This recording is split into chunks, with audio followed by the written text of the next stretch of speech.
شروع کرتا ہوں اللہ کے نام سے جو بڑا مہربان نہایت رحم کرنے والا ہے۔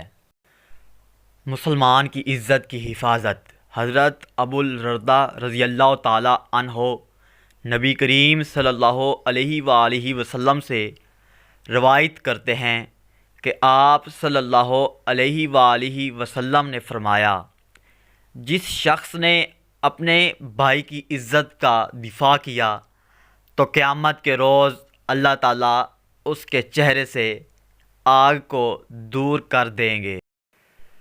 حدیث نبوی صلی اللہ علیہ وآلہ وسلم ہے کہ آپ صلی اللہ علیہ وآلہ وسلم فرماتے تھے کہ ہم لوگ دنیا میں پچھلے زمانے میں آئے ہیں مگر آخرت میں سب سے آگے ہیں۔ جمعہ کے دن قبولیت کی گھڑی۔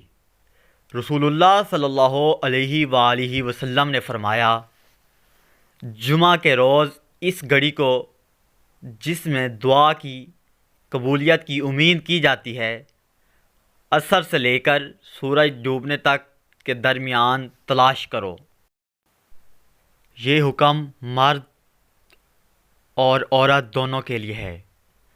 نبی کریم صلی اللہ علیہ وآلہ وسلم نے فرمایا کہ سجدہ میں اعتدال کو ملحوظ رکھو اور اپنے بازو کتوں کی طرح نہ پھیلایا کرو۔ نبی اکرم صلی اللہ علیہ وآلہ وسلم نے ارشاد فرمایا، کدو کھایا کرو، یہ دماغ کو تیز کرتا ہے۔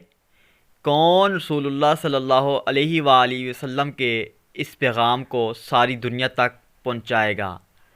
معزز سامعین، امید کرتے ہیں آپ کو ویڈیو اچھی لگی ہوگی، اور اگر اچھی لگی تو چینل کو سبسکرائب کرنا اور ثواب کی نیت سے ویڈیو کو شیئر کرنا نہ بھولیے۔ ہمیں دعاؤں میں یاد رکھیے، درود پاک پڑھتے رہیے۔ جزاک اللہ خیرہ۔ اللہ حافظ۔